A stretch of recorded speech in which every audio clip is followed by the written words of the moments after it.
everyone, this is Seek on the Speed 252. Welcome back to the episode. Thank you for pushing that play button. Thank you for joining in. Please subscribe to the channel. Please give this video a thumbs up. But today was going to be an exciting day. We were supposed to go hang out with some car buddies of mine. Everybody was texting back and forth because why this Creek Car Takeover was going to be in Charlotte, North Carolina. An exciting event. I've heard great things about it. Unfortunately, it is freaking raining all day today. And I was going to either be in a car show, or either I was going to be drag racing, or either I was going to do both. But for me, I don't think it's worth taking the risk of drag racing, especially if the track is wet. And I don't think it's worth being in the car show if my car is dirty.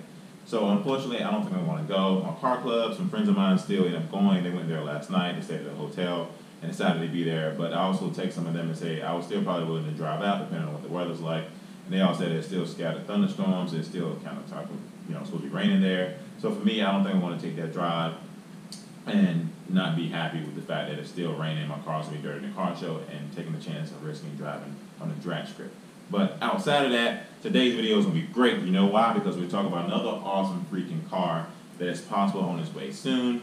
We've been hearing rumors about this car for years now, and we have seen videos, we've seen pictures, we have speculations about this car. And what car we're talking about? The C8 mid-engine Corvette. We were told that this car is going to either be debuted at the end of this year or the beginning of next year. Either way, anytime I see a video, anytime I see a picture, anytime I hear somebody talking about it, I get excited, I get goosebumps. Why? Because I'm excited to see another car built by Chevrolet, right? Like, finally having the engine, and not in the front, but in the back. And being able to drive this bad boy has, oh my gosh, I have endless words to say about this car. I enjoy driving this car. Anytime I hear it crank up, cold start, and just hit the gas, it's a great feeling. So I'm excited to see exactly what this mid-engine Corvette is going to come about and be like. Informational video or informal video of ideas from me and ideas from you all. What have you heard about this car? What are your concerns about this car? How do you think this car will perform and how it would do? Right. So like they said the C7s will still continue to be built. Supposedly some people said 2 years after the fact, but I was also told recently that in 2021 these cars will be revamped, which means in my opinion they're not going to get rid of it anytime soon. Not after 2 years. If they're going to revamp these cars in 2021, then they're not getting rid of these cars anytime soon. Chevrolet has doubled the plant size, so I think they're going to definitely build these two cars alongside each other. We have all seen test mules of the C8, but we don't know exactly what it looks like. We've seen spy shots and photos of, I definitely think from people from GM taking these photo shots. Like I think every once in a while you may see like a random person or out and about, it's like they're taking photos because they don't know exactly what this car is, then they posting it. But I think for the most part, GM is leaking these photos of these cars, because they want us to kind of stay in the loop of what's going on. And I don't care who leaks it, I just get excited about it regardless. But, I want to know, what do you all think? Do you think this car going to be a bust? Do you think this car going to be expensive? I want to know what you think as far as the price range goes. And as far as everyone that drives manuals, like, suppose this car may not even be a manual. So most people buy cars and buy manuals because they say it's fun. Would you still consider buying a car like this if it's not a manual? I know for me, I don't personally care because I'm an automatic guy anyways. Like, I like to make life easier. And for me, that's just driving an automatic. But I do want to own a supercar. And as much as I say this, supercars are considered like Ferraris, Lamborghinis, Maseratis, and things like that. Those are your supercars. And a lot of people don't consider the Corvette being a supercar because it's the price tag and who it's built by. And, for me, being able to buy this car, to me it's a supercar, right? This is the fast car I own, but it's not really a supercar to everyone else that owns Lamborghinis, Ferraris, and things like that. And so, the base model C8, I don't think it's going to be a supercar. I think it's going to be a car that is going to be great. I think that, having the dual clutch transmission like they said it's going to have is going to be awesome. Now, what I don't like is what I'm kind of confused about, not really confused about, just kind of questioning, is that they said a C8 mid-engine base model Corvette may have an LT1.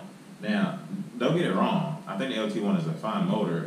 I have it in my Grand Sport, but I have 460 horsepower. Now, y'all have heard me time and time again that I would like to have more horsepower with this because, the Grand Sport, I feel like lacks horsepower in a way that, it's built for the track, but it can stand to have at least 500. And the speculation that we're hearing right now is that the C8 mid-engine Corvette will have at least a minimum of 500 horsepower. I like it if it was more of a 500, it's definitely it's a must at this car.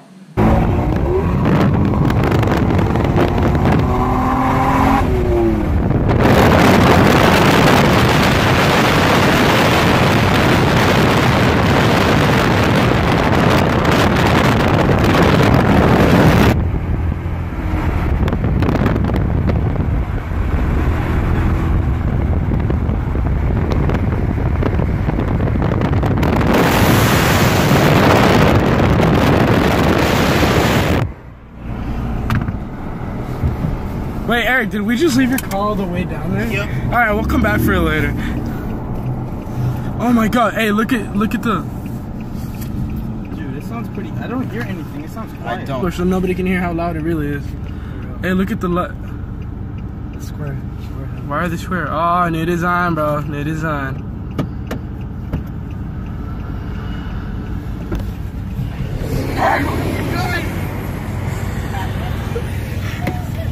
I don't blame him. I'm sorry, I gotta do it for the video. Hey, come on, hurry up! Get in! But my question is it really actually worth buying a mid-engine Corvette if it's going to have an LT1, which is in this car, and if it's not going to be, I think it's going to be faster than the Grand Sport, my current Grand Sport. I don't think it's going to be able to compete with the Z06s. I don't think it's going to be able to compete with the Z01s, and I'm fine with that. Why? Because it's a base model Corvette, mid-engine at that. So I don't think it's going to be faster than the Z06 or the Z01, so I'm completely content with that. But if it's not faster than this car, then what's the point in buying one? But, you know, I wanted to make this video and not put a lot of information there about this car because there's still information that, you know, I don't know, that people do know, or I do know that people don't know. And I don't want to put too much in there because I want your information. Like, I want to know what you all think about this car. This video is for us to bounce ideas off each other, give your input. Like, even if you're considering buying this car, right? Like, what are your concerns? Are you concerned that this car will come with a lot of issues? Are you concerned that you think it's going to have enough horsepower? Are you concerned that it actually not going to have many manuals? Or are you concerned it's going to be, you know, out of most people's price range? Like, that's why I'm making this video. And I want to know what you all think and what's your process behind this whole C8 miniature Corvette. Because I'm super excited for it. And I'm going to be honest with you. I'm tired of waiting. I'm tired of waiting. I want to see what this car is going to look like, period. Like, I mean, I want to see it debut. And I know Chevrolet, they're taking their time to make sure everything they can get right. But, you know, regardless of how much time you're going to take, like, nothing comes out perfect. Perfect example. The C8, the C7s came out in, 2014. The Stingray was a hit. Like, when the Stingray first came out, I remember the day I went to the dealership, and I don't know how old I was at the time, and I went up there and was like, yeah, I want one of these cars. And I saw the price tag was like $55,000. The first thing I did was I put my head down, and I walked out of the dealership, and the guy came outside, he was like, hey, you want to go for a test drive?